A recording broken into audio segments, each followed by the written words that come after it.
Good morning and welcome to History Help channel. We are looking into the historiography section. Today we'll be learning about modern historiographers and today's topic is Oswald Spengler. There is a picture of him on the right. So he was a German historian and his time period was from 1880 to 1936. He was born in Blackenberg, Germany. He learned maths, history, art, and was also a high school teacher. So he knew a lot of subjects, a combination of subjects, be it maths, history. It's one of the popular work was Decline of the West. It became so popular that it got translated in various languages. That is why he has been hailed as a great thinker because of his philosophies of history. So let us take a look into what were his ideas and what did he actually give to the world. So what was his ideology? So Spengler thought that history was cyclic.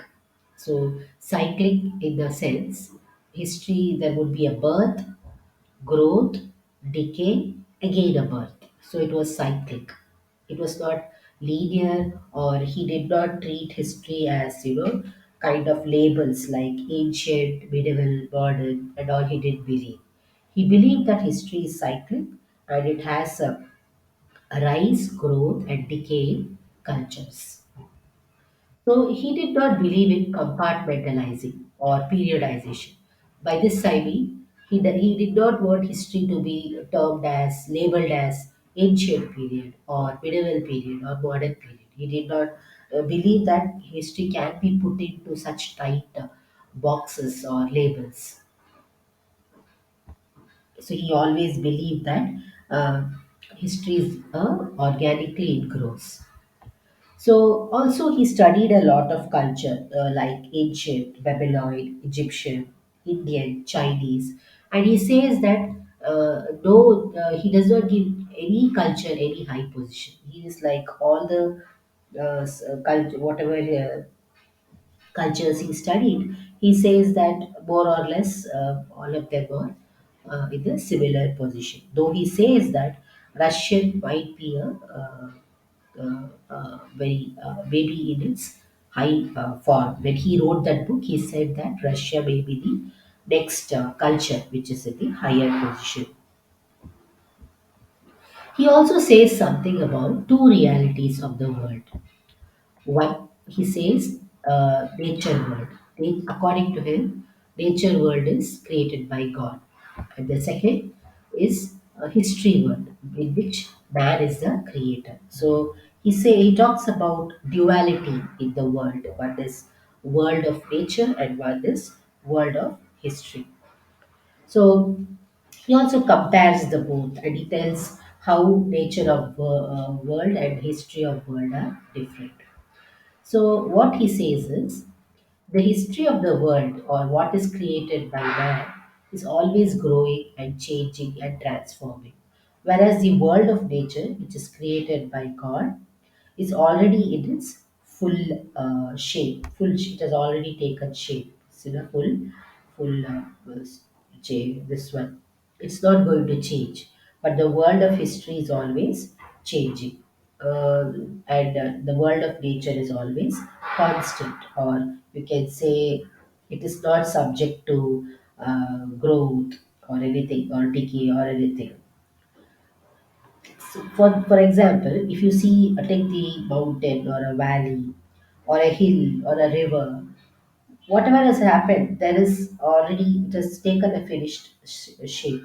But if you see the rise of any person or a battle, each of them, either their how they have come, how they have exited, is not known. So that is why he says the world of history is constantly changing with battles, events, and birth, growth, and decay, whereas the world of nature is always in its full shape and a finished shape. So that is what this is the duality of philosophy, vision which he has given. Next, talks about culture, and this thoughts on culture and civilization is there in his work Decline of the West. So what he says is culture, just like man undergoes birth, youth, old age, and death. Culture too has similar phases. So culture too gives culture too grows, is born, grows, and it dies. So there is birth, growth, decay of a culture. So he also talks something about the prime, to give you a little bit more information on this. See, just like a man first becomes a child, goes through his childhood, then he becomes adult, he grows more stronger, and finally, he dies, goes into old age and dies. Similarly, culture too has different phases. When it is born, when a culture is born, it is very young. When it is then slowly it becomes stronger, like an adult. Finally, when the old age or when it is in the decay phases, it goes into the last phase known as civilization. So he feels civilization is the last phase of culture. We will talk more about it in this. The second point he says is every culture has a symbol. For example, Indian culture's symbol has always been spirituality. Uh, Similarly, the Greek culture's symbol has always been beauty or or beauty. So that is what he says when he says it is the symbol. There is a prime symbol. Based on the prime symbol, the culture will grow. So the be it the art or the science or the nature of a society depends on the symbol it has. So he also talks about cultures like how it has gone from pre-culture, then agriculture. So pre-culture is when there was when man was like prehistoric and there was no, it was into hunting and all that. There were no house or shelter that way. Agriculture is when slowly he starts tilling his land. After agricultural state, there comes feudalism. There is talk about this one. And then after that, it is the aristocrat people, people with money who come. And then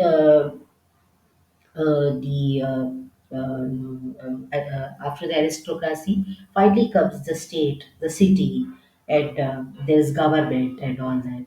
And after that, the state and society will grow. There will be democracy, or there will be intellects, and finally, he says the culture will reach civilization. So what he is trying to say is from the birth, from a period when man was a nomad to slowly he's becoming civilized, and finally he goes into uh, a state phase and then to a civilization. That is how a culture is growing. After the civilization, a culture finally dies. Why he thinks civilization is the last phase, I will explain further.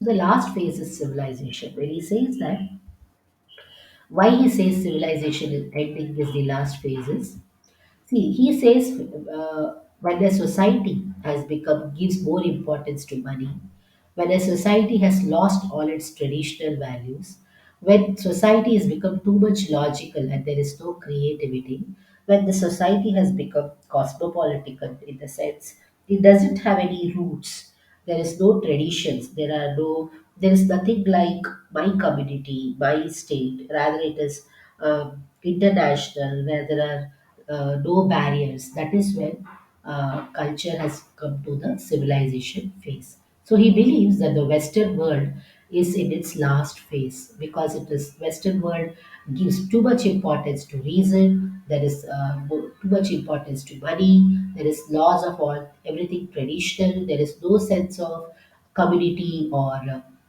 village or there are no roots. So that is why he says Western civilization is in its final phase. The decline of the West talks more about all this. Thus, his philosophy is very significant. So, if you see cities like London or Calcutta or any city which is growing, he says slowly and slowly the traditional values will get lost. People who have money will rule the society. So even the voting and elections will be influenced by the money class. So that civilization state, is actually the end of any culture. That is what he talks about, and he believes that there are some eight cultures, eight great cultures: Egyptian, Babylon, Indian, Chinese, Greco Roman, Arabian, Mexican, and the Western. And that is why, after studying these cultures, he felt that they have gone through all these phases. And if a culture enters into a civilized state, that would be its ending stage. That is why his philosophy is very significant. To sum it up, what I can say is he talked about the world as history and world as man. Secondly, he talked that every culture has a prime symbol. Based on that, the civilization, this culture will grow. I talked about how Greeks, there is a symbol of beauty, and for Indians, it is the spirituality.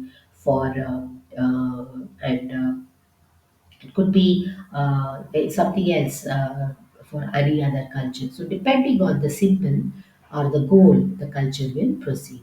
And finally, he talks about the various life cycles, how culture goes through birth, growth, and decay, and in the final phase, it is a civilization phase. So, thank you. The next lesson will be on Toynbee, another great historiographer.